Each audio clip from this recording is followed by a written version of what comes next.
All right, thank you very much. With that, we'll go on to item number 19, the manager's report. Okay, so for everybody that's not going to have a copy of this, there is a copy of this in my office. It's available for everybody to look at and take a view through if you care to. It'll be in my office, and it looks just like this. I'll put it with you, and you can put it on the front page. So what we have organized here is a pretty comprehensive report for this particular manager's report. So bear with the time. There's a little bit of detail in here, but there's some very important things in here. One of the requests that the board has had for quite a while is an effective operating plan for this airport, combined with an airport safety and security plan and a ground and vehicle operations safety plan. We have not had one. So the reason I bring the point forward is if you are absent of those plans and you do have an event or an incident, then you have a level of liability that is significantly disproportionate to the airport's involvement and responsibility and activity. So we don't want to find ourselves as a defendant in one of those situations. And there's an opportunity for that risk to actually elevate in the midst of this Taxiway Alpha Phase 1 project. We received a concession, I'll go into detail of that in a minute, but we received a concession that might be asking us to take some responsibility for a non-standard FAA surface. Well, if we do that, our risk just elevated a little bit. So we want to manage that effectively. So I want to share with you what the airport operating plan framework is. I'm not going to go through every section of it. It's in tab A. I'm going to go through the table of contents so you know what's in there. And my offer is read at your leisure, okay? This is the framework of a standard airport operating plan that will be supported by FAA and FARs, that will be supported by the SMS safety management system philosophy that is now roaring through the FAA and got another accelerator on Sunday. With many of you may have seen that P-63 crash with the B-17 in Dallas. Okay, so now the FAA is going to get re-energized about SMS safety management systems, and the airport's version of a safety management system is an airport operating plan. Does that make sense to everybody? That's what they are. So they can be quite involved.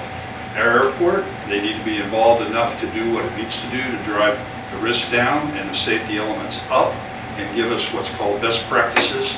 And we use what's called a FAR 139 standard to guide us by and use as a best practice. So no matter what happens, because airports have wrecks, if we have an accident, if we have an incident, God forbid, then we have done everything that we know to do in the aviation industry. And one thing about the aviation world that's really important for our community to understand is that we are part of the National Airspace Infrastructure System. We are FAA obligated airport, which means we have taken federal grant money to build our taxiways and runways and make improvements. And there are covenants and agreements within that grant money that are basically conditions of accepting that money. When you take that money, you need to behave against and for and in support of those conditions spelled out by the FAA. Those are described in advisory circulars, and they are FARs, Federal Aviation Regulations, and guided by advisory circulars. They are mandatory for airports that have air carrier operations. They are obligated, with their word, for everybody else like us. That's what that means.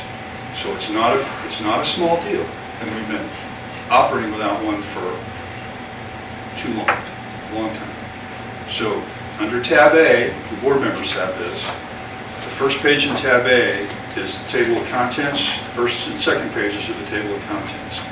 So the sections that are framed right now are the airport safety and security plan. That includes your emergency response, your OSHA training plan, your perimeter fence management, which is perimeter fence security, building security, hangar security, and your snow removal plan. Snow removal is not a maintenance item. It is an airport safety item. Okay, so that's why it's in the airport safety plan, snow removal. Ground operations safety plan is part number 2, and that includes, we use all these 3-letter acronyms, and forgive us, but we're going to use them for expediency. The AMA you're going to be hearing about in a presentation in a minute or two. The AMA is the aircraft movement area. So That consists of the runways and the taxiways. That's called the AMA. It is guided by a different set of requirements in an FAA obligated airport, okay? It's a little complicated. I'm going to spare you the misery of the detail, but I want you to know what an AMA is, all right? Because it matters. And it matters a lot to Doug and to Justin. So the AMA inspection route and map, every morning you see them guys out doing their inspection of the runway. That's what that part is. We've modified that to include standard radio phraseology and the communication points. They're going to go through that in detail in a minute. There's an inspection checklist for the runway surfaces, the runway lighting, the nav aids, the AWAS. Everybody know what AWAS is in the room? Anybody not know what AWAS is? All that has to be inspected daily. We do ours twice daily. And it starts every day with this team with the AWAS check, and they're going to talk about that in a minute. The advisory circulars are all listed here that are actual FAA publications and videos that drive the safety training program that consists of the actual transfer of knowledge from the paper to the mind, so to speak. And then ultimately my responsibility, our responsibility, is to collectively put that in practice as we operate the airport. It matters not if you don't put it into practice and then review it. It's really helpful to all of us, and I heard, and Jeff, thank you for saying what you said. You said something important. I'm kind of tired of this. Well, what you should be tired of in all of this is that we've never had this before, right? So when we put this in place, if there is turnover, the people that come in next that go through the standardized training program, they're up and running in a very short amount of time. You're managing your risks responsibly under the obligations of your FAA obligated airport. Okay. Maintenance operating plan. This is something that is probably near and dear to our members of our airport community here. My hydraulic hoses are leaking. Jeff, yours are ordered. They were ordered. They shipped today. They'll be here in a couple of days. So I'm going to walk through some new things that are there. I've been listening and paying a lot of attention, and you'll find some new things in here. But your maintenance priorities are set. Your maintenance service request process is new. I introduced that at the tenants meeting. I hate the word tenant, by the way, but at our tenant meeting. So I rolled that out, and what I did was I modified the process, not for what it used to be, but for the way you guys actually operate. So we'll talk about that in a minute. Your maintenance training priorities, we have men that were put at risk because they might have been on a roof or they might have been in a man lift without proper OSHA training. So nobody's going on roofs and nobody's driving a man lift until they're harnessed and hitched up and OSHA qualified, right? So we're having a contractor put anchor points on the top of hangar number 7, the big roof, so that they can secure themselves to it. We can still do the work, but they're going to be properly trained for it, properly equipped for it, and we'll have permanent anchor points up there so they can anchor to it. They're perfectly capable of doing what we need to do on the roof. The more of our own stuff we can fix, the lower the cost, and the better we're going to understand what might go wrong next, and then next, and next again. As we get to know these hangars, they all have personalities, right? They do. The equipment maintenance schedule, we don't have one today. We've got a lot of assets. I went through our auditor's asset list. Is how I'm finding all of our equipment. We have a lot of it. We don't have schedules for any of it. No oil change schedules, no filter changes.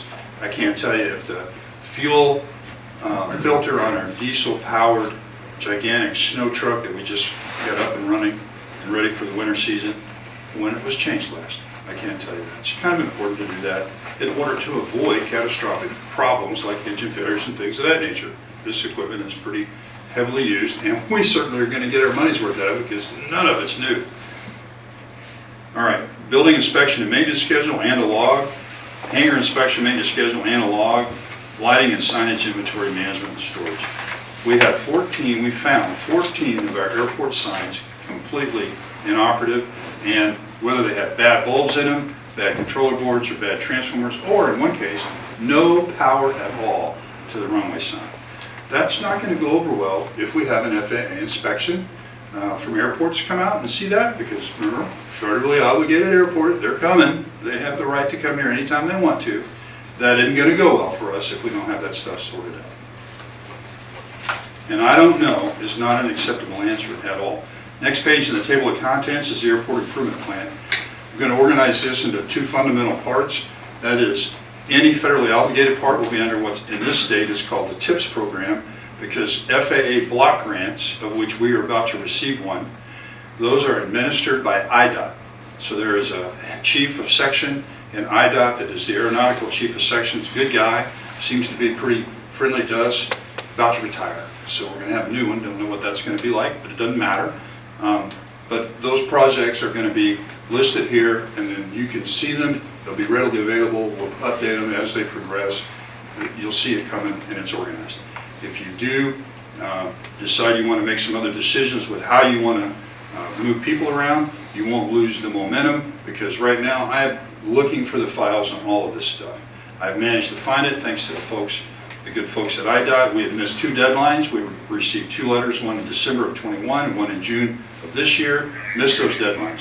Luckily, I requested and was granted an extension December 16th to save $4.9 million for this airport. VRA funded projects are going to be the things that we do ourselves, okay? That's money that we have to come up with locally, whether it's money out of our tax levy, we have surplus, or whether it's going to be a fundraised opportunity, however we want to go do it. Those are our own projects at the airport that have nothing to do with the FAA or little to do with the FAA. Hangars and leases, a capacity report, past dues, and lease items.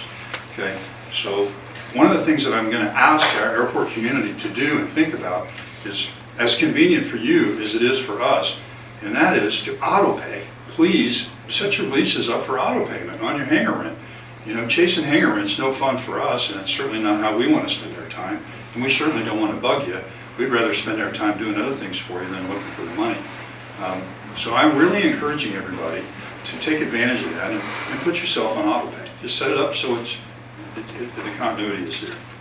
We'll go through some miscellaneous items. We have a list of deficiencies that's growing, and I'm going to talk about those.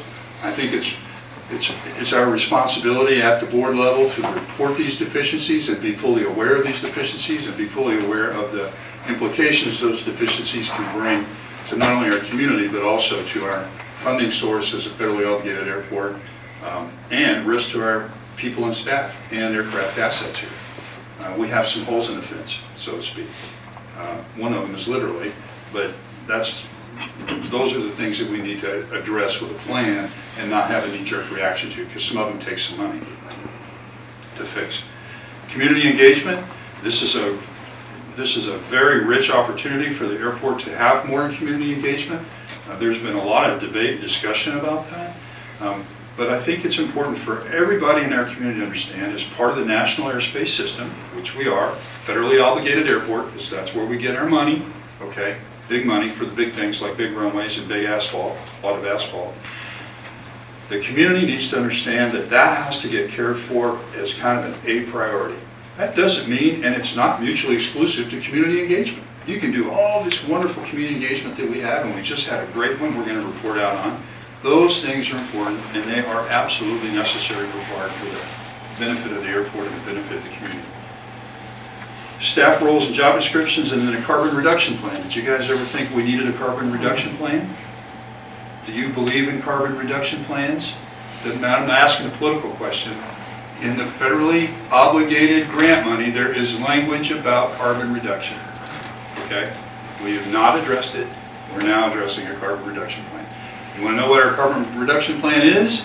Simple. Farmland. We farmland. We put beneficial farmland in crop and in hay, so it's beneficial to the society. We don't have to mow it, so we're not burning carbon fuels and carbon emissions. The less stuff we mow, the better it is for us, both in terms of benefit to the environment and benefit to the cost of the airport, just the operating cost, okay? So I'm thrilled with the relationships that have now formed between our crop guy and our hay guy. I mean, it's a good one, and it's going well, and thank you all for that, okay? So that's the crux of our carbon reduction plan. And the other one is make our equipment run right so it doesn't spew and gasp and do some of the things that some of it does. All right, so I want to skip A, meaning it's there, that's what the framework of it is, that's what's in A. It will continue to grow as it gets built out. I'm going to go right to B, which is the big topic of the night here for us. It means money. There are really 4 things in here. One of them is what we call taxiway alpha phase 1 connector. We have a decision to make. I'm going to describe what that is. We have all of the paperwork sitting here ready to sign and activate depending on the decision that is taken by the board tonight. It's a $4.2 million decision. All the paperwork's ready to go. All we have to do is sign and submit it. That's all we have to do next. We have a $500,000 award, also funded money for perimeter fence improvement. There is going to be a scope modification because of inflation, which is because it's been a while since that got bid and put together financially. And we have, it's a typo on my part, it says $250 on there, it's actually $350. It's a $350,000 improvement program that's been approved for the front entrance. We have a pre-design meeting on December 6th in Springfield that I will attend. I'll probably ask maybe somebody to go with me, and whoever's in charge of buildings and grounds might want to go, but that's up to him. So you've got a pretty substantial amount of money and some really nice projects for improvement at the airport that's on the table. There is a complication, and that's what we need to talk about tonight. So if you'll flip to tab B, the Alpha Taxiway Connector is kind of a fundamental decision, and it's going to have a substantial safety impact. It's going to have a meaningful, what I call brand impact on this particular airport. So the issue is when phase 1 of this taxiway extension and renovation was applied for, programmed, and funded, it was done at a cost of around $3.3 million was the bid that came through for the cost of extending the north end of runway 3, taxiway alpha, south to the next connector points. They were going to do it all in one phase, didn't have the money to do it, split it into 2 phases.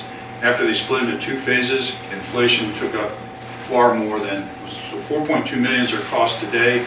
What was 3.4 million was the initial bid. Scope reduction, they're going to shorten, all it is reduced pavement.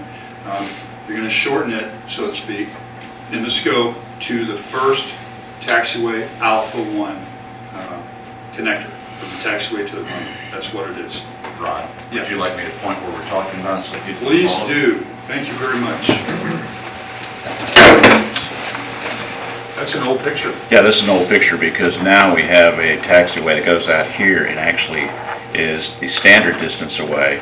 So there is a jog that connects this part. So this is the area that phase 1 is talking about. Is that right? That's right. Okay, so this area right here.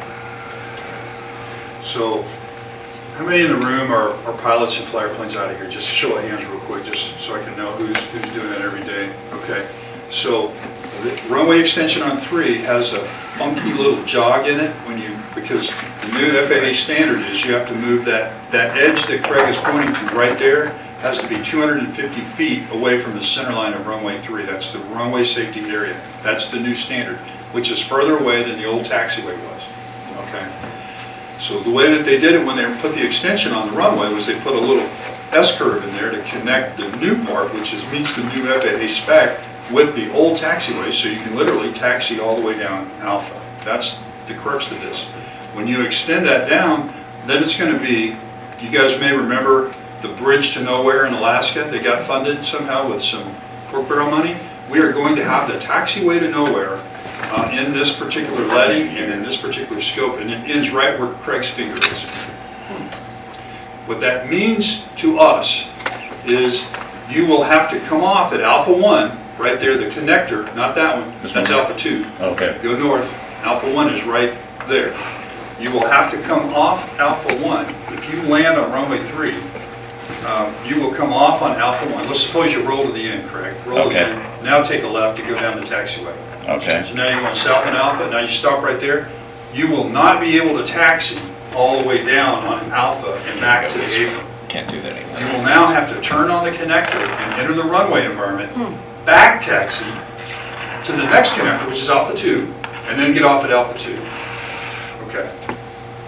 Does anybody see the danger in that? Right, that is dangerous. So now you're going to have, and out here, my observation out here is it's not unlike any other airport, just like us here. Different airplanes and different pilots have different radio skills and different communication capabilities in their airplanes. Now you're going to have a runway, back taxiing on the runway, going against the grain of landing traffic. And they may or may not be aware of each other's presence on that runway. Our risk factor is going up substantially.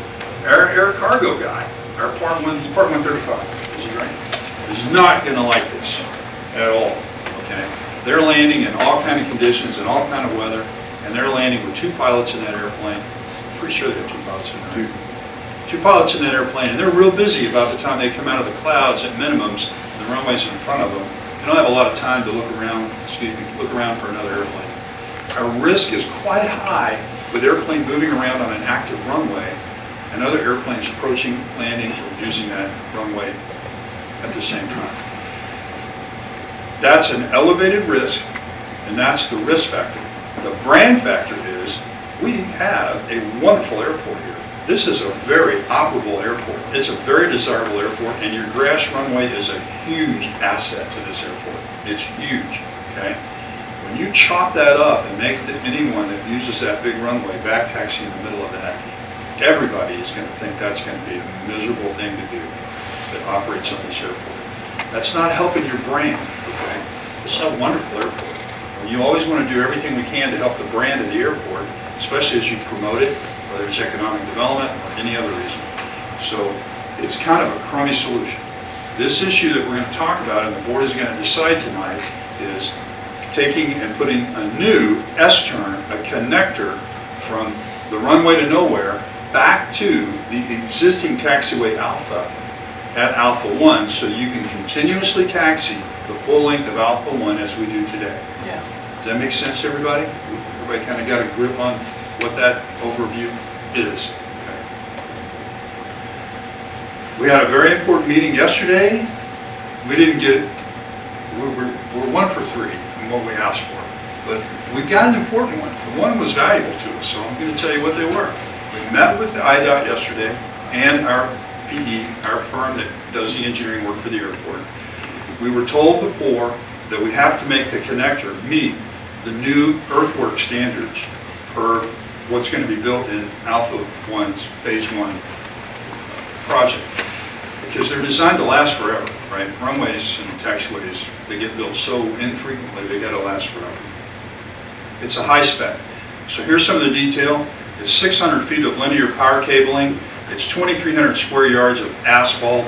It's 2,300 square yards of temporary asphalt, I should say, because when you have a connector, it's either permanent or temporary. If it's permanent, it's going to be everything to FAA spec. If it's temporary, we get some relief and a lot of crushed aggregate and a lot of earth moving.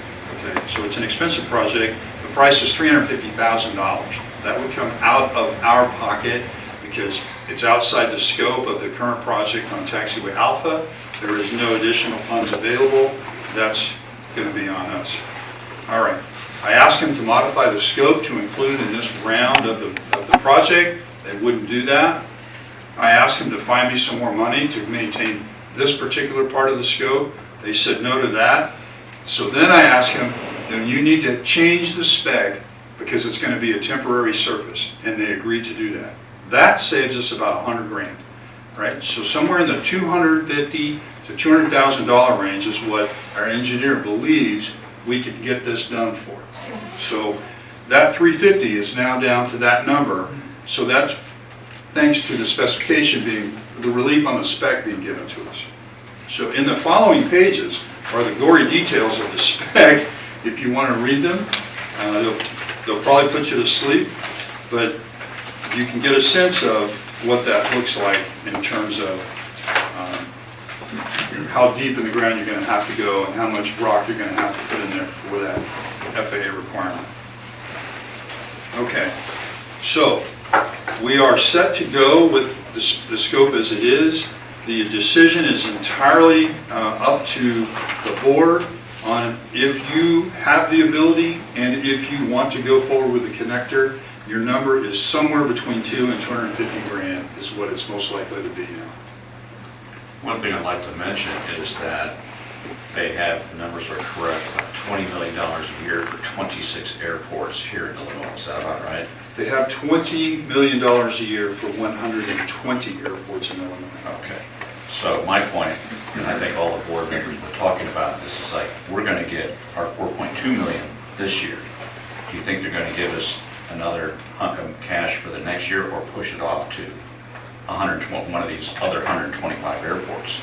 So if we left this taxiway to nowhere, we could possibly be doing that for 2, 3, or 4 years. The airport would be busted up. It wouldn't just be one season where that would be disconnected. It would be many seasons, which extends the amount of liability we have, hazardous conditions that would be operating in. So that's why I really kind of think it's very important to look at this connector, because it's going to be there more than a couple of years. The best case scenario for us to have that phase 2 done is 3 to 4 years is the best case scenario. The good news is they have a grade for the surface area of the asphalt. That taxiway alpha is amongst the worst in the state, and they're anxious to get that upgraded. So they are not interested in slowing us down. They're interested in helping us get to phase 2. Phase 2 will be the next funding round for next year and the year after. So they did tell us, and this is important, if we say no to the project, all of that money gets reallocated, and then we kind of start over. That money doesn't come from one place. A proportion of that money came from the FAA block grant as administered by IDOT. 2 other portions of the money come from other grant sources. So there's 3 different sources that make that pool of money for us to total out $4.9 million. Okay? That all goes away because it gets reallocated to somewhere else and somebody else. They got plenty of places to spend the money in. And we basically start the process over. They don't really want to see us do that. They're cheering us on because they want to make our surface area better. They know that it's in bad shape, and it is in bad shape. It's not in great shape, and it's only going to get worse. So the implications are the time will go out. If the time will go out in terms of getting our project done on the current phase 1 taxiway alpha scope, will go beyond 2 years, more likely 3 to 4 years on best case scenario, and that is a complete start over of the application process to gather that grant money. Is it impossible to do? No, it's not. It's just going to be a bit of a road to travel. So if we say yes to the money, if we say yes and go forward with the scope as it is, you have a taxiway that is a taxiway to nowhere, then you have a decision, do I accept the back taxi condition? And that back taxi condition will be 3 to 4 years most likely, or do I want something different cost you between 2 and 250 grand is what it looks like for the care engineer. I think having been part of the TIPS process in the past, I think it's important that we keep the Taxiway Alpha project. We've missed funding for, I think, the last 2 years in anticipation of this. I'm not willing to give that money up again because it takes it away from this airport and from making this airport better. And I would probably go a step further as somebody that frequently uses the airport. And what you can't see from that picture is there's a big hump right there at the beginning of 2-1. And if you're sitting on the end of 2-1, landing and looking down to the south, you can't see about 2,000 feet in front of you. There's a hump there, and then it comes back down. And I think for the safety of the pilots and the people coming in and out of this airport, I mean, I hate spending that much money. It makes me cough. But if that keeps somebody from getting killed out there on that runway, then we got to do it. So I would support doing Alpha, and I would support spending our own money to make a safe connector to this taxiway in the interim so that we can get people off of that runway and not have to have back taxi for 2, 3, 4 years.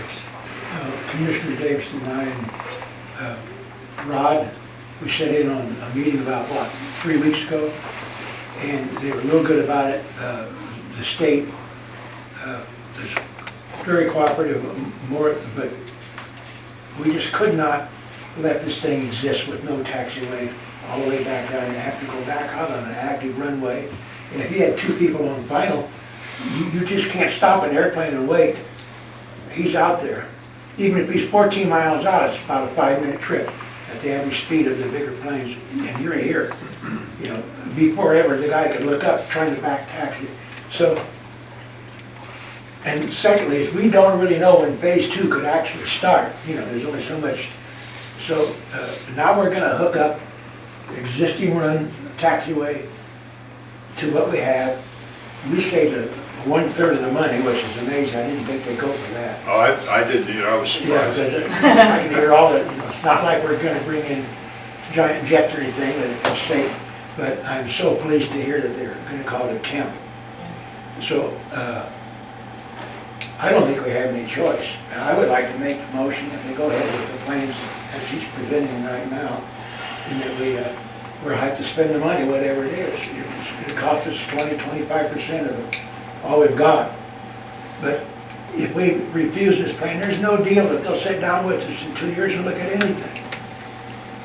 Because I know how these guys are, and I dealt with them a lot.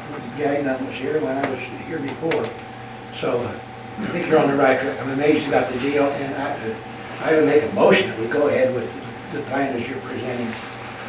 We have a motion on the floor to approve the taxiway alpha phase as well as a temporary connector that we will pay. The temporary connector will come out of our budget at a cost, approximate cost of $200,000 to $250,000. I just have one further comment for the room. The non-pilots may not realize that this is an uncontrolled airport. You're perfectly legal, and it happens that you can arrive without a radio at all, without any radio calls. So to think, well, you're protected on that runway while you're back taxiing because you're making radio calls, you may or you may not. And if you're not, things happen in a hurry. So, yeah, it's a lot of money, but I agree. Go ahead, I'm sorry. No, that's right. Is there a second for the motion on the floor? I'll second it. Okay, we have a motion and a second to approve the taxiway alpha specification and to approve the construction of a new temporary connector at a cost of approximately $200,000 to $250,000. Further discussion on that point? And so all of the people that were in this conversation, right, this S connector, I assume basically right now we're grandfathered in with the runway service area because of when it was put in place, right? That's correct. And so that S connector is acceptable, even though they're essentially building it back and connecting to an area that's no longer inside of the area, but all of the correct people have looked over this and have approved that that's acceptable for a temporary period. They've approved it, and the two guys that were involved in the meeting from IDOT are the section chief of design, which is responsible for all airports, and the section chief for programs, which is responsible for all the money of the programs. Okay. So it is approved by the two bosses, not, their underlings weren't there. So, and they're very supportive of it, and they're completely supportive of the building it into the existing taxiway and not demolishing the existing taxiway. Okay. The exclusion is, when you go to phase 2, then you have to demolish that existing taxiway. Okay. That's See, we knew that taxiway was gonna get demolished. We hoped they do it all in the same year. And so we never kept it repaired up, and they know it's getting bad. There's cracks and things. But we're gonna have to spend some money in there until they start phase 2, because it will be torn up. So hopefully we can do crack sealing and get it in good enough condition to use it a couple more years. So that's the only other expense that I want to say. Okay, and we've got it in writing from those two guys that they approved this plan? It'll be in writing when we sign our documents and submit it. Okay. Then it's officially approved. Okay. So, yeah, I can get a separate document if you require one. No, I just, non-pilot, so I'm just trying to, understand and make sure that we've got all of our I's dotted and T's crossed. And another measure of safety and comfort, the precedent for qualifying, and the FAA is very reasonable about this, even though they made you, when you extended runway 3 to the north, they made you move your taxiway because that's the new standard. Any new projects have to be built to a new standard, and you comply with the new standard by everything that you already did on your existing connector. So you've got your own precedent on your own airport to also to use as proof of that. No other comments from you? Any others, we'll go ahead and call the question, so we have a motion and a second to approve the taxiway Alpha Phase 1 project, as well as approve a new temporary connector at a cost of approximately $250,000. Cheryl, would you roll call the commissioners on that, please? Craig Davidson, Yes. Steve Foster. Yes. Garner Peck, Yes. Jonathan Myers. Yes. Motion carries. And Rod, if you want to continue your report, please. Okay, thanks. The next detail on that, since you've passed that, we have to identify the sponsor to do all the paperwork, completions, and signature. Alex Gale was the previous sponsor of the projects, as all airport managers are. You can either name me to be that sponsor, or you can designate one of the board members to be that sponsor. That means you have to review the documents, you have to submit the documents, you have to sign the documents, you have to follow the documents. It's up to you. What's the board's pleasure on that? I think Rod's more involved with the process, and I'm more than happy to have him sign for it, or whoever the future manager will be.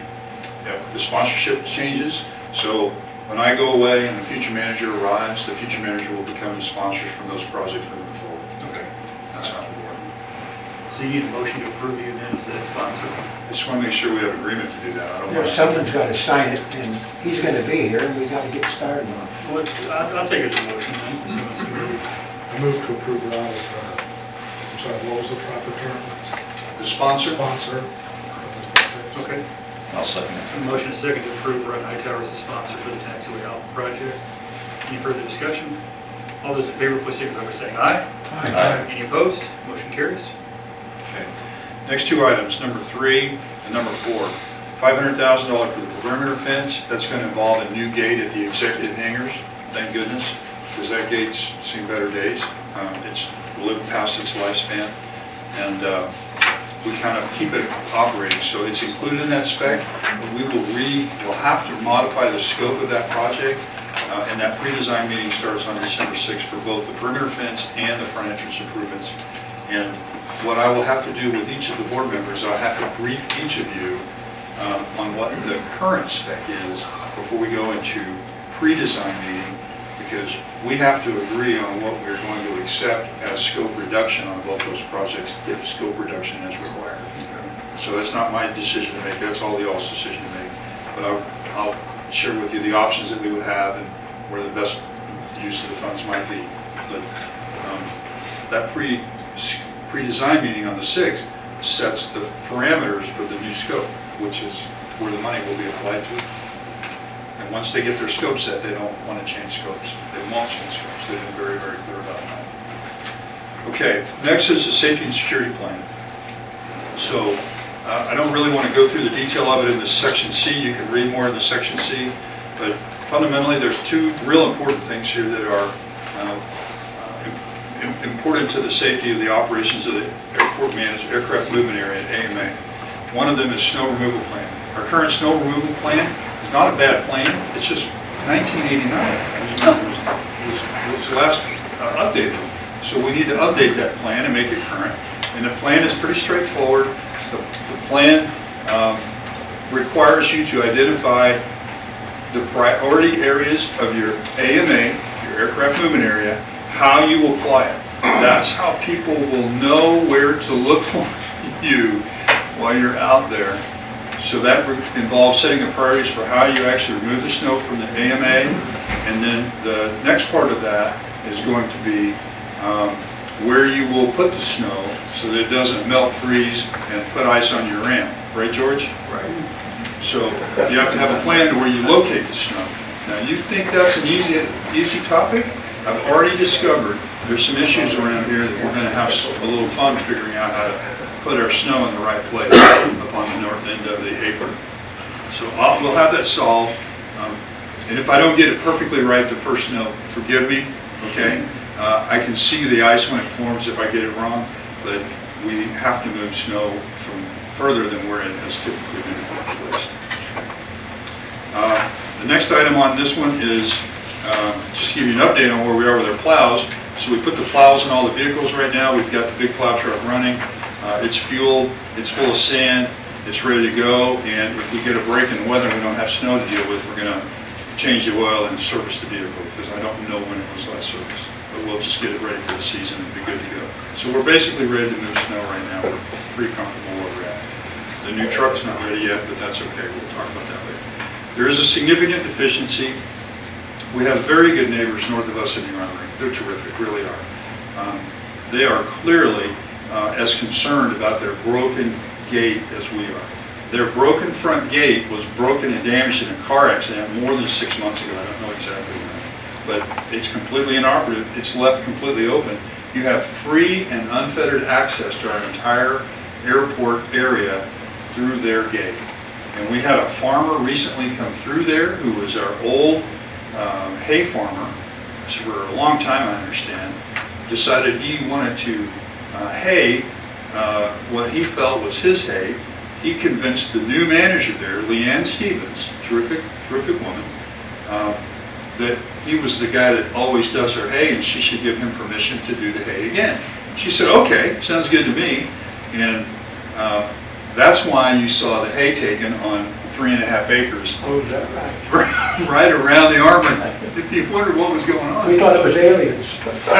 Yeah. No way we confessed. Crop circles. That's So- selfish, Sherry. So he helped himself to 3.5 acres of hay, and apparently he did what he did to us to her. He left his equipment and his hay scattered all about, and that was just before they were having what they call, what's the word she used for it? It's the guard weekend when they drill weekend. So right before that, now he's already gone sideways with it. To emphasize the importance of having a hole in the gate, that's the kind of stuff that comes into an airport. Told me about him. Okay, so we can't have a hole in the gate. And I don't know if when she's going to get it done. She doesn't know when she's going to get done. Both her and her boss, I've talked with them.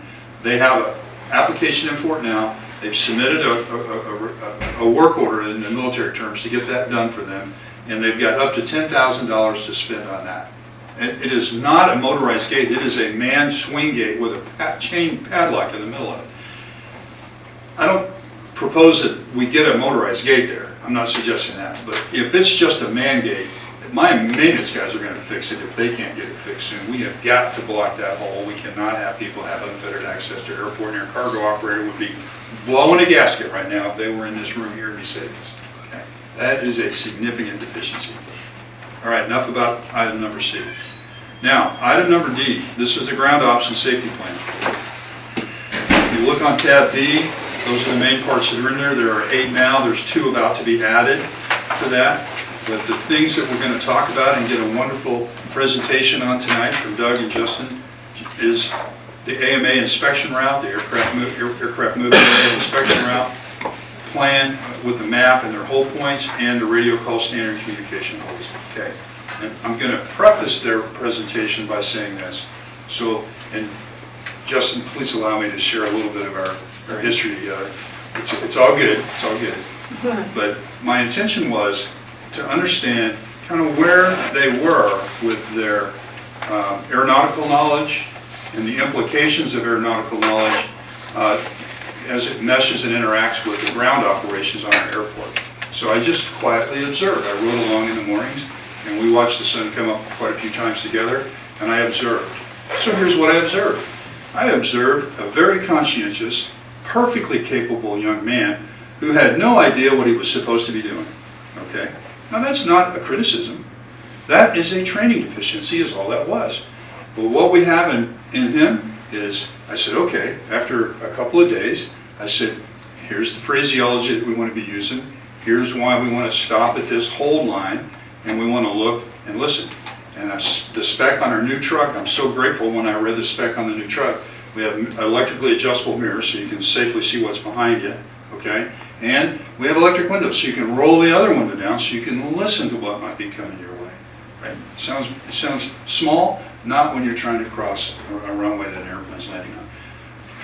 We have 2 guys that are perfectly capable of doing a very fine and safe job of what they're about to go do. So I'd like to introduce you to Doug Hardy and Justin Cawley, and they're going to tell you what their morning ritual is and what their AMA safety plan is. Thanks. Again, my name's Doug, part-time. Started out here this past summer. Learned a lot. It's been great. enjoyed what I've learned. You guys present that used to be out here, talk to them frequently, they get a lot of help, it's great. So kind of did a little timeline of how I want to present this. It is kind of long, especially when we get to the report for what we do out in the field, and we'll go from there. So thank you all for being here today. I want to present the ground safety operation plan that Rod, Justin, and myself came up with a few weeks ago. First, I want to let you know that safety has always been the highest priority in all the positions that I have held throughout my lifetime, and other opportunities that included in this safety plan is much appreciated. The safety plan covers the aircraft movement, or AMA, as you've heard. The purpose of this plan of the airport maintenance staff and others to safely move around while out on the AMA area. The plan will allow us to safely do our inspections of the runways, taxiways, and navigational aids properly. As we all know, runways don't move, but the wind changes frequently. We start by making a radio call, or a phone call to the automated weather observing system, or the AWOS, for a couple different reasons.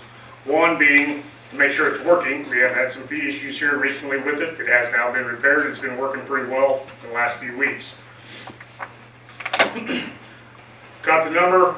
Anybody wants the number, we can give it to you, but I got it wrote down here. At the same time, we'll check the wind direction. Actually, I just called it shortly before the meeting started, and we're at 300 degrees, which is, for those that, in my mind, it's like kind of like that, coming this way. With that inspection, there's two reasons we do that. That kind of gives us our plan of action. We have two plans, a north route and a south route. With that wind direction there, basing on 270 degrees and 90 degrees being parallel, that gives us an idea what we're doing. So right now, it's telling me to use my north route as my inspection plan. There is a lot of radio traffic. You'll notice this when I say this. The reason for the radio traffic, incoming aircraft will not switch to our local frequency until approximately 14 miles out, like he said. Well, again, in most aircraft, that could be 6 minutes, could be 2 or 3 minutes if we get a decent sized jet that may want to come in here and land, which they do occasionally. So our increased radio traffic that we say on the truck radio will allow these aircraft, the pilots coming in, to know we're out there, and we'll also let them know where we are on because we designate every spot we say where we're at and what we're doing. So I'm going to read that off to you guys right now so you can kind of get I got a little bit of a map there if you guys want to see that after a while. It's got some little airplanes on it. We drew it to kind of give you an idea of what, we're having fun with the colors. So it's kind of how it goes. So our entry point is going to be down there at the T hangars on Charlie. That's our entry point. Our first time we stop, first thing is radio call Danville traffic, white maintenance vehicle entering aircraft movement area at the T hangars at Charlie. First thing we ever say before we even move out, we're stopped at that point before we do anything. And you're on the radio, right? We are on the radio, yes, that is correct. And again, while we're sitting there too, we're also observing the field. Is there anything moving around out there that we may have missed just initially coming out and activating the radio in the truck before we get out there? So at that point, we're going to continue what would be northbound on Charlie to Bravo, brings us across the front there, for those that know where it's at on the map. We're going to take Bravo clear up to the whole short line on 1-6. Realizing I'm saying 1-6, technically that's 3-4, but the planes are landing facing north. Okay, so technically they're landing on 1-6. So at that point, Danville traffic, white maintenance vehicle doing a runway inspection on 1-6 Danville. We continue on down, we take off on it, we listen, nothing's going on, there's no return on the radio as to what's going on. We've been listening this whole time.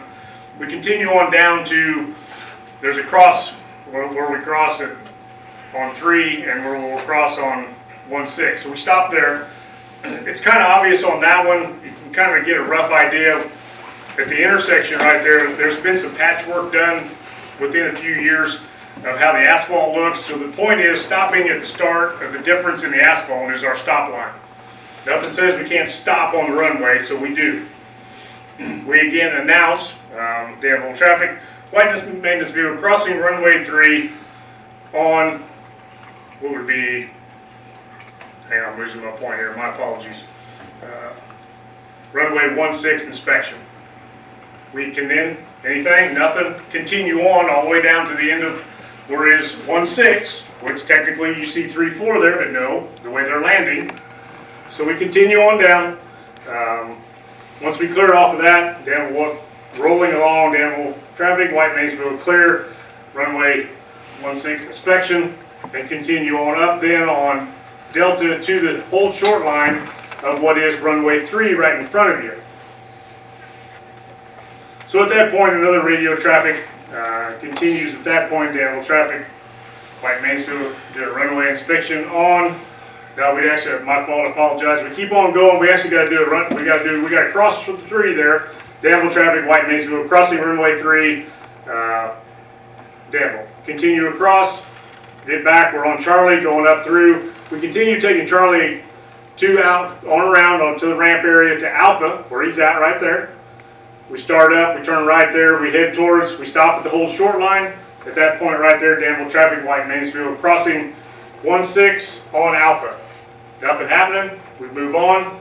We clear ourselves, rolling along there. Same thing, Danville traffic, White Mansfield, clear runway 16, Danville. Continue on. Right there, you go see where he stopped. We make the curve there, and just past that, most of you know that the grass runway is right there. So again, we stop. Danville traffic, White Mansfield, doing, crossing grass runway on Alpha. Well, at this point right now, the grass runway is closed due to there's repairs going on out there with some tile being put on, and the conditions aren't favorable for us to be out driving out there on the grass. So right now, we're going to bypass that point.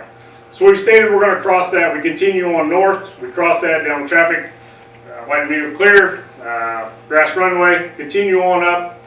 Keep on going all the way up to there. We get to the whole short line there of runway 21. Stop there. Down traffic, white maintenance vehicle doing runway inspection on runway 3. Danville. Wait, nothing happens. Prior to that though, we back up one spot. The Mulser lights and all that little flashing fancy lights down that lane right there, we're going to hit that real quick first. Checking our lights, making sure everything's functional. We actually just had one out not too long ago. Lightning got it, fried one of the rabbit lights that has since been repaired. FAA is good about coming out and changing those lights, so they seem to be mostly functioning. You might get 1 or 2 out once in a while, but it does work pretty well. We got good contact with them. We call them, tell them what's going on. They're out here within a short period of time to get them fixed. Back again, hey, we're getting ready to do down traffic, White Mansfield, getting ready to do a runway inspection on runway 21. Away we go. Nothing's going on. We don't hear anything, so we start our check. During this whole time out there, we're looking at lights. We're looking at the taxiway lights. We're looking for debris on the runway. Is there anything up there? There's been a few times we found some little odds and ends. It doesn't happen very often. We get lights, same thing. We'll tag a light and we'll actually then go out there and fix it at a later time due to the voltages that are out there. So we continue on down the runway. As you see, again, we stop at the grass runway, make our announcement, down traffic, White Mansfield, crossing grass runway on runway 3. Clear that, nothing's going on, come across, we clear ourselves, same way, down White Mansfield clear, continue on. We stop again at most of you know out there are signs that point you in different, and mark those runway crossings. So we've determined, Justin and I being out there, and we went over this with Rod, we marked the signs or there's 2 runway lights that we marked. That's our stop points, because otherwise there's no lines across it to tell us what we're going to do. So we know where our stopping points are. Again, down the traffic, White Mansfield, crossing what would be here would be 16, on 3, runway 3 inspection.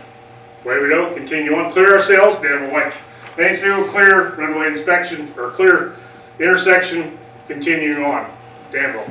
We continue down to the end of 3, get down there, right turn, clear ourselves from that runway inspection, continue on, around, back out to the ramp area. Again, at that point, Danville traffic, White Mansfield, clear all runways.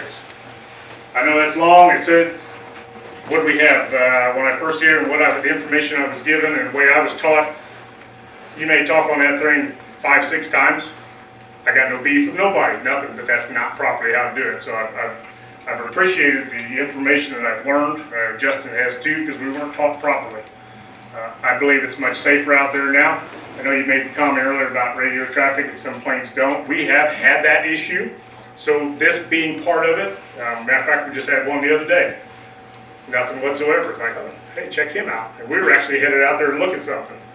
Well, okay, so it's something that we're gaining and getting on. It's working out pretty well. So again, we just continue on looking at things, checking out. We actually check all the grounds. We go around the hangars as well, checking for stuff out, see if there's anything out there, because we all know we don't want anything to happen to the aircraft out here. So again, that's kind of how it goes. That's what we came up with. It took us 3 or 4 days to kind of put that together. We fine-tuned it for roughly a week, because you don't know how many times this poor guy was sitting there and we'd make different comments and changes, and he did a lot of typing to get it done. So again, I think this is a pretty good plan. There's, like I said, there's 2 of them. Anybody wants to look at it, is more than welcome to look at it. Questions? Thank you, guys. There we go. Thank you, guys. That's what I have for you. Thank you. Good job. Very, very nice.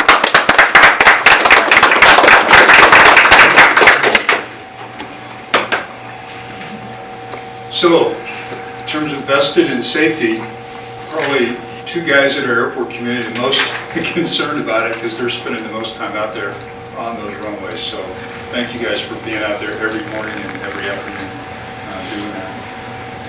Okay, tab D, in the ground op safety plan, I think we've covered that. I think we're pretty happy with the process and pretty happy with the results so far. Okay, tab E is the maintenance operating plan. So this is going to have a little bit more detail in it. I'm going to try to move through it as efficiently as I can. If you're on page 11 of 21 under maintenance priorities, this is basically how I've set the maintenance priorities, 1 through 11. They're kind of grouped into some things that are part of our deficiency recovery, if you will. The AMA ground op safety plan, top priority, which is what we just saw, part 1 and part 2 of. There's a third part, which is the continuous training for the ground ops plan. And by the way, I want to brag on Justin. Before he went through the course, he took the test today. I think he's trying to get ahead of the curve. Without studying, he scored a 92%. Oh, that's great. Nice work. All right. There is a thing called an RSA survey. This is one of the items that we had missed our deadline on, and we were granted an extension December 16th. But what that basically is with our new money obligations on our runways, we have to have a runway safety area that is defined by the FAA. On the runway 3 and 2, and it is determined by the weight capacity of the largest aircraft that is certified to use and operate on that runway. It is determined by the largest aircraft that is certified to operate on that runway to a specification. So our runway safety area on runway 321 is 1,000 feet beyond each end. So at the end of the runway, it's 1,000 feet further out on the center line, and it is 500 feet wide, meaning it's 250 feet from the center line of the runway to any obstacle out there. There can be nothing in that runway safety area whatsoever that presents a hazard to an aircraft. Most aircraft accidents are not fiery fatal crashes like the one we saw on Sunday in Dallas.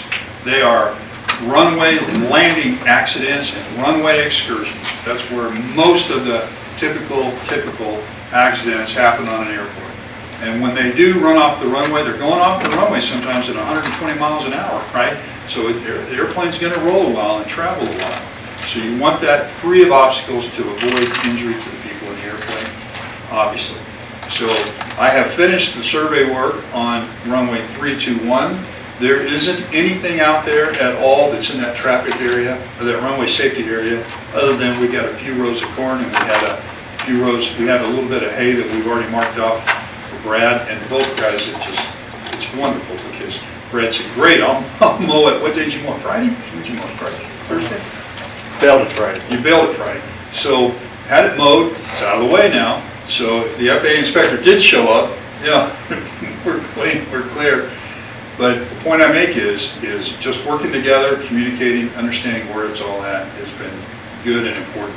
But we have got to have a completely sterile runway safety area, so we're going to keep that thing clean and obstacle free. All right, some more work to be done there, but that's well in process and well in hand. The maintenance log. We use a thing that the technical term for it, those of you that are in the industrial world, might know what visual factory means. So instead of making this a paperwork process to get a maintenance log put together and a maintenance request process put together, I just observed how you guys get your maintenance requests done around here. You know how you do it? Hey, Justin. Hey, Doug. Hey, Rod. Hey, Cheryl. I gotta name your broken item. Can you take care of it for me? Sure. We'll put it on the list. And I have had the eyeball roll given to me already. I'm not going to name names, doesn't matter. I'm on the list. That means be patient.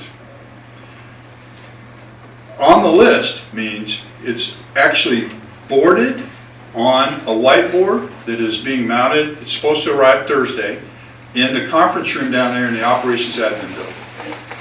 It's a segmented whiteboard. Your item will be listed there. You will see it. You will see the status of it. You will see who the owner is. If the owner is Doug, if it's Justin, if it's me, if it's Cheryl, if it's somebody else.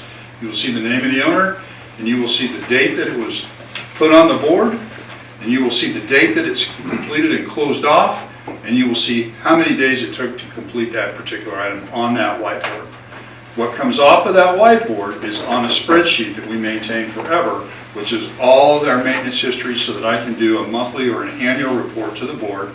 How many maintenance items do we have? Which hanger was the issue? Was it that same door actuator again? Okay, how about we replace that door actuator and we do something different other than fix it 59 times in a row? So that's the purpose of the log. So your process is simple. Hey Rod, I got an item, will you fix it? And when I say, or we say, not I, when we say, it's on the list, you can go see it on that whiteboard in that conference room. Easy enough? Okay? That's what it is. The log is for perpetuity, so we can put some metrics to it. What was our average time or response time to get an item boarded and fixed and resolved? How many times did we fix that silly thing? Now we can count and measure that in perpetuity as a log. Okay? That's the process. Any questions about that? Those that were, thank you, those of you in the room that were there for the attendance meeting the other day. Thank you for being there. We talked about it there. That's the simplicity of the process. My hottest item right now is to get a maintenance supervisor on board so I can get on to doing other things and not necessarily screwing hanger rollers back on.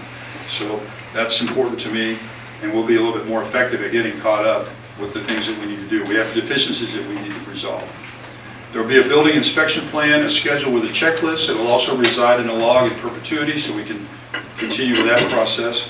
Equipment maintenance schedule, same, and then a seasonal maintenance calendar. It's not complex. I'm a visual factory guy, okay? Not complex.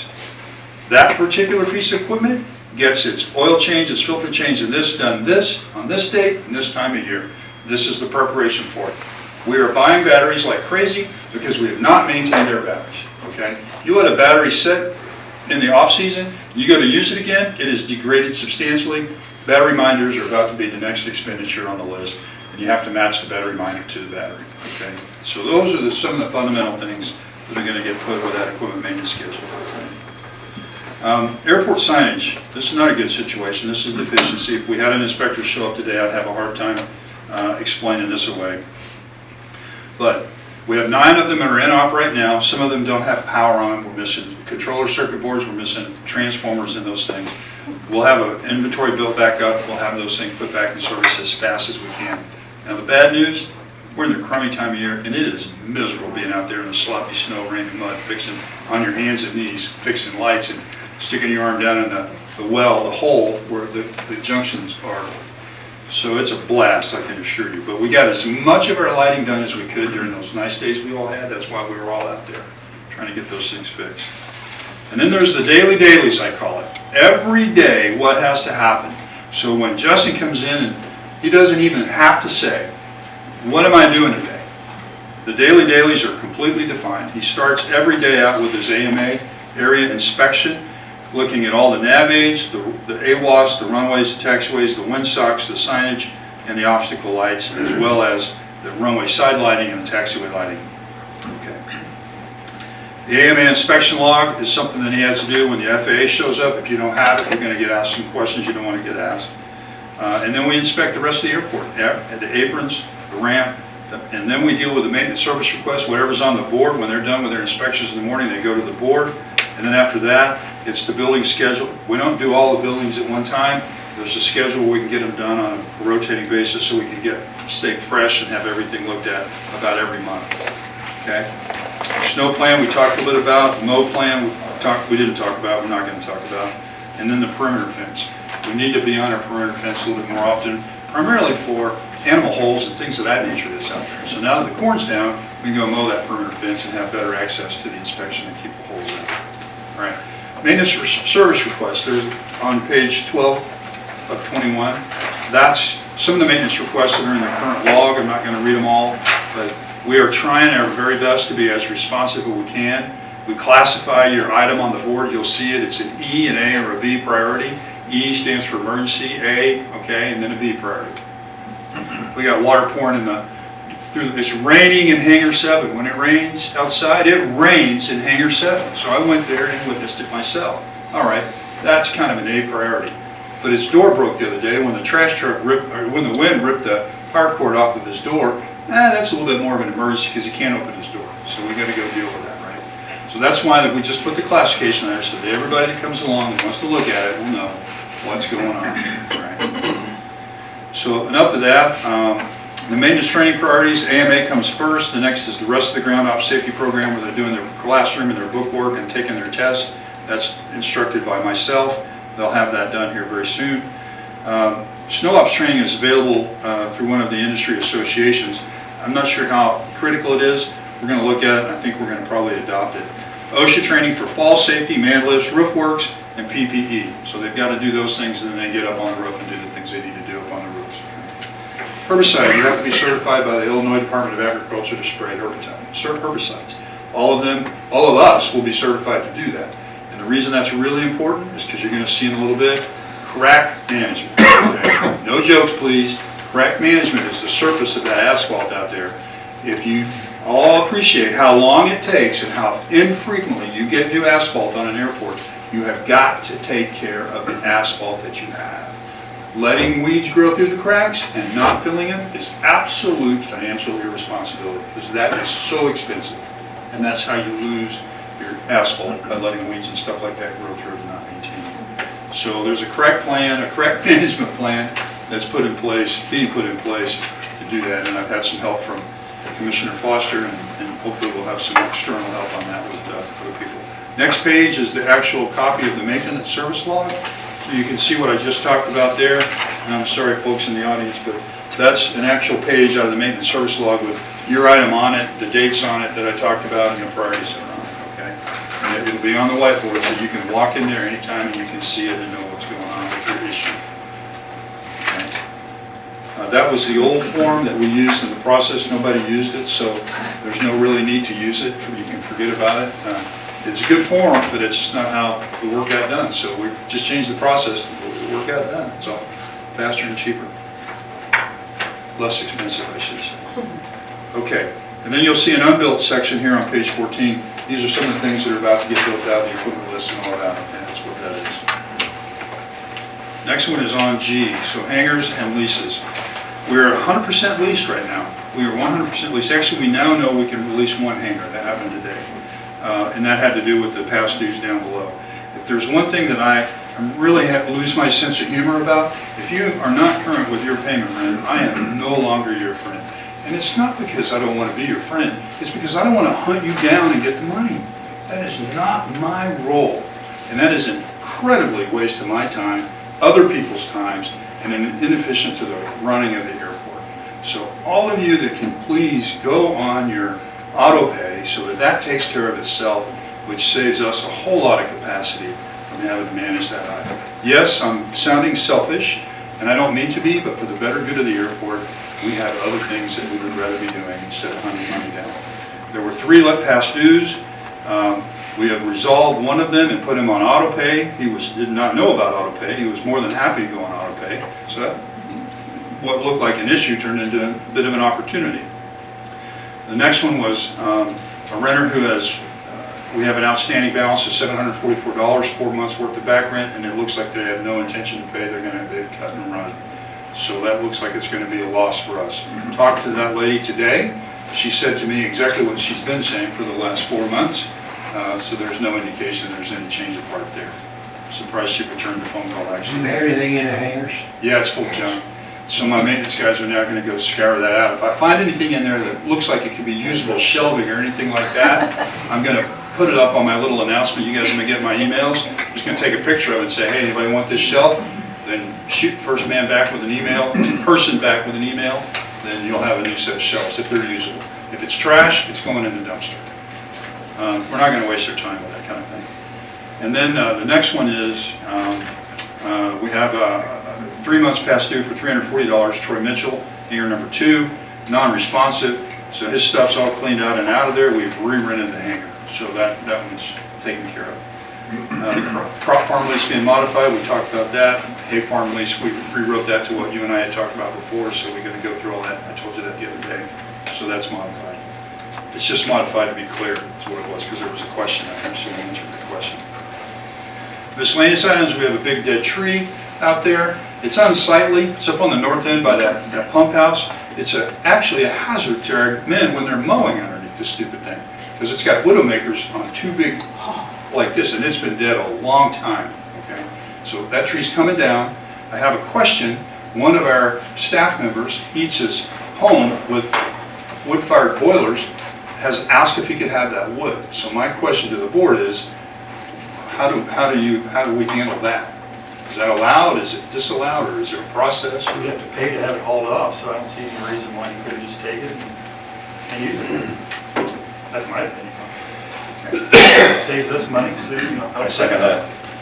Yeah, beneficial use. Is this the same guy that got 90-something on his test? Yeah, it would be. It is that guy. Okay, I'll be done. All right.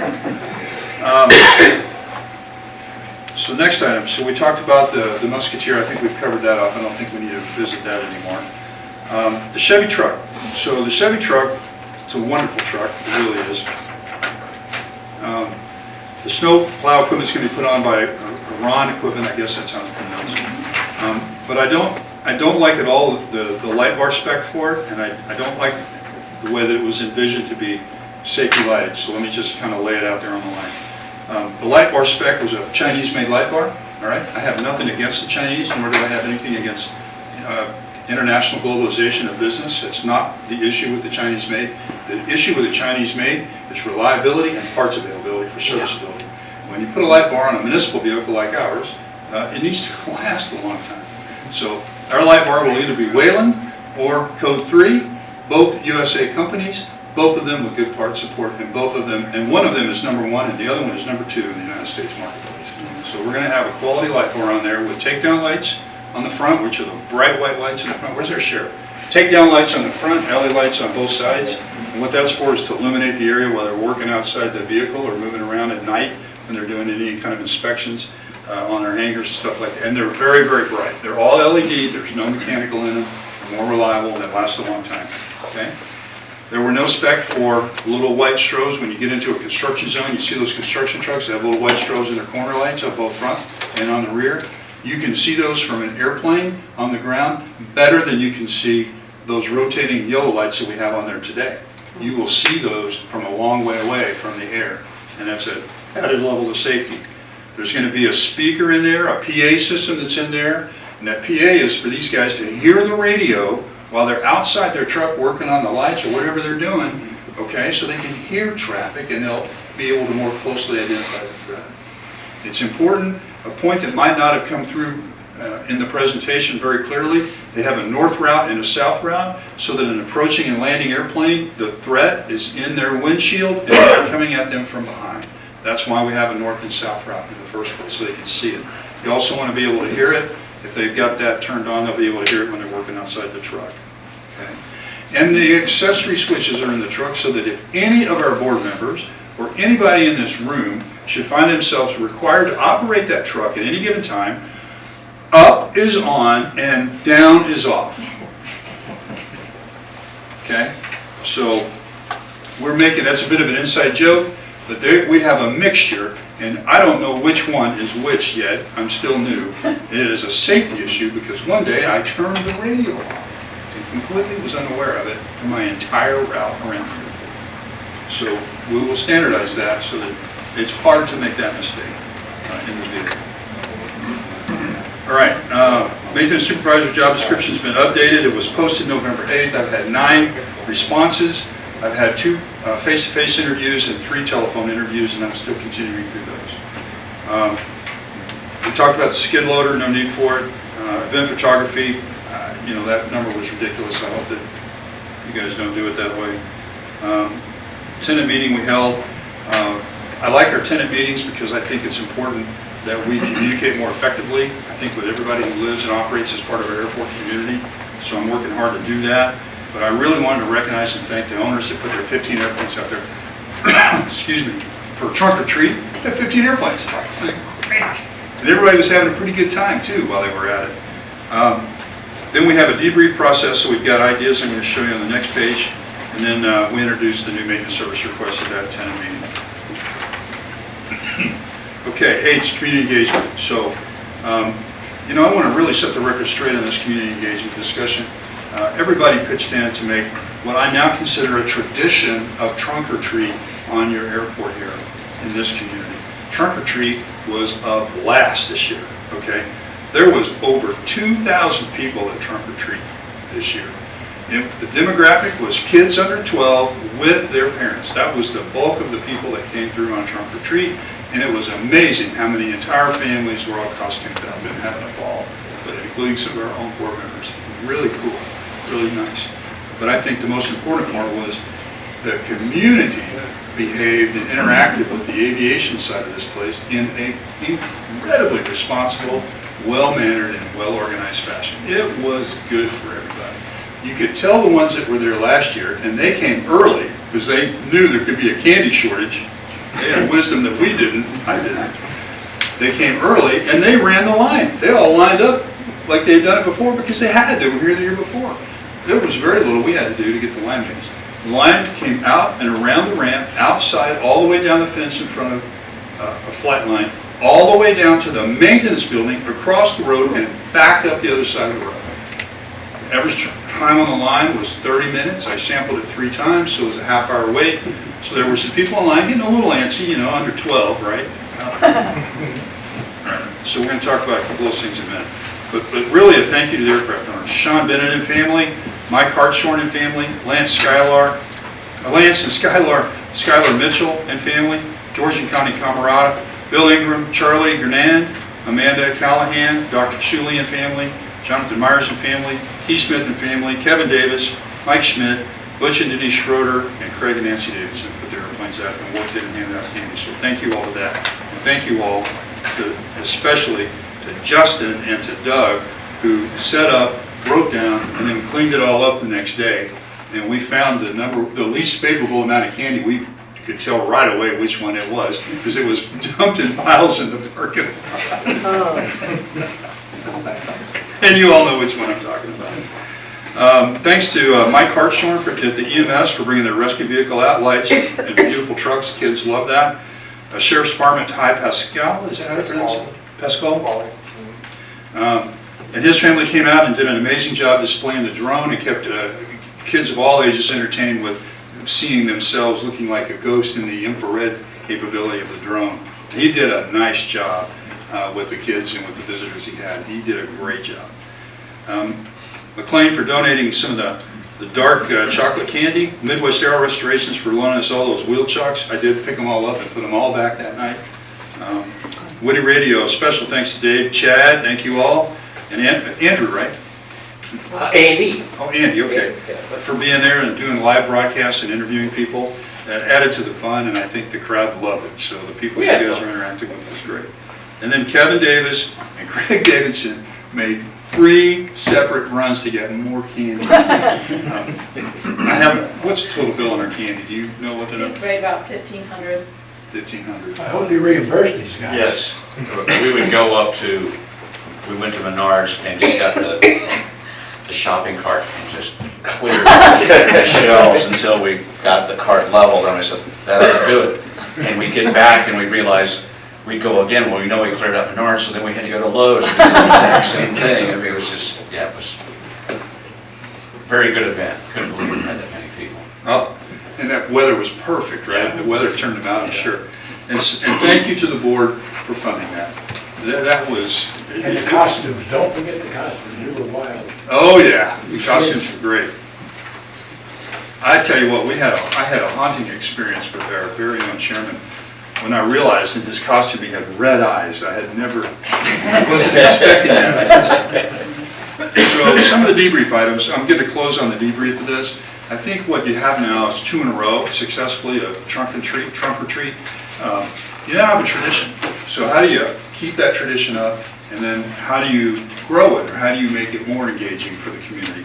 So there are 19 ideas that were submitted. Here's a sampling of them. Porta potties. How about a volunteer, people in line, under 12. Porta potties, volunteer team for parking management, set up and clean up. A lot of work fell to a few people. We need a volunteer team to do that. We'll prep and mix the candy in advance, and we will buy plenty in advance. That was my greatest logistics failure in months, I can assure you. Not anticipating that need. We'll bulk buy the candy. There are some community groups that have already reached out to us and want to participate. So Culver's wants to come and display and be part of Trunk or Treat. So we'll have to decide. And then the Women's Shelter wants to be part of that to get their message. They want in on the fun. So I think what we might want to do is think about organizing that a little bit and invite more members to, and Woody wants to be outside. Yeah, we were prepared to be part of it. We were unsure, so we were prepared to jump right in, but then by the time that we had that discussion with you, we were halfway through. By the time we decorated, we were just like, let me begin. So. Yeah. Well, we'll get it better next year. So people want to join in on the fun. There were some great ideas in here. How to make the line wait a little bit more interesting. How about a photographer to be able to take pictures of everybody's family who's fully costumed out, and maybe we recognize a winner, a family winner and an individual winner or something like that, and put it in the paper. Have a little fun with it, celebrate a little bit of that. But that's going to take some wisdom and a team to do that with. A little bit more newspaper participation, so thank you, Woody, for leading the way. Thank you for being there. That was fantastic. And certainly, something that was notably absent in that whole participation was there was no balloon, which is huge to this community, this airport, right? VOV, as it's called. And there was no glider hat.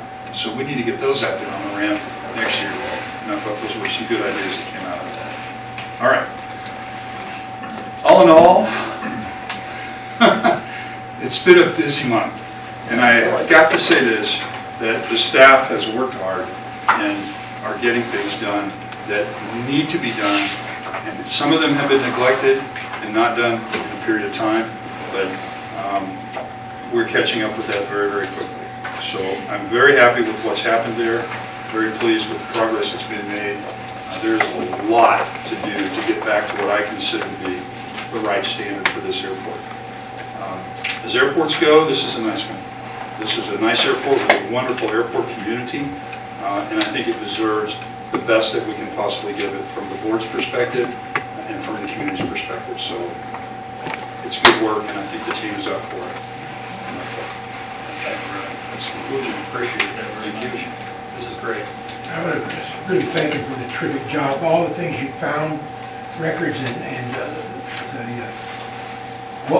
what really needs to be done, you know, and the fact you come up here, you spend 4, 5, 6, 7 days up here, you know, and I know your hours for the people who don't know. He's up there at the crack of dawn. He's seen many a sun come up. And sometimes he's not out of here. It's working 15-hour days. Yeah, at least some of them are 17. Beach hanging out in the hotel room. Yeah, whopping in those. Yeah. So I appreciate the efforts that you made for the community, and hope your wife and family's buttoned up with your travel. They're accustomed to it. But thank you. Appreciate it. It means a lot. Absolutely. Well, that's great. That's a fantastic manager report. Thank you again. Thanks to our staff for all your hard work in keeping this place going. We really, really appreciate it. So, This handbook is very good from a liability standpoint. If you ever do have any kind of a claim, you've got to defend it. Going back to your manual, well, we just go down to this, we just go down to that. It's a great input. this is great. This is what we want. This is what we're going to expect. And this is the right way to run the airport, and I just appreciate that this That's is happening. tremendous work, it really is, it just far exceeds any expectation I had, and I really appreciate the time and thought that you put into it, and just the training manual that you had for the guys is just so impressive. Like I said, this is just it's all top shelf work. You know, it took a lot to describe all this, and I know there's still a lot of work that you still want to get done, but you've done just a tremendous amount of work in a very short period of time, and I really appreciate it. We've been wanting to get this for as long as I've been a board member. It's just great to see.